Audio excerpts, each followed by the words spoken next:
السلام علیکم ورحمۃ اللہ وبرکاتہ۔ دوستو، قرآن کی بہترین دعاؤں کا سلسلہ چل رہا ہے۔ آپ بھی ان دعاؤں کو اپنا معمول بنائیں، انشاءاللہ العزیز بہت فائدہ ہوگا۔ اگر اس بات کا خوف ہو کہ اللہ تعالیٰ تمہارے اعمال قبول نہیں کریں گے تو آپ اس آیت کو کثرت کے ساتھ پڑھیں انشاءاللہ العزیز، اور اپنی دعاؤں میں اس آیت کو شامل کریں، آپ کے اعمال قبول ہوں گے۔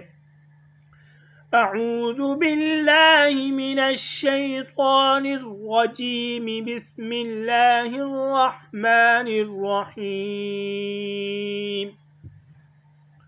ربنا تقبل منا انك انت السميع العليم، صدق اللہ العظیم۔ سورۃ البقرہ آیت نمبر 127، اس کو آپ اپنی دعاؤں میں شامل کریں، انشاءاللہ العزیز آپ کے اعمال بہت جلد قبول ہوں گے۔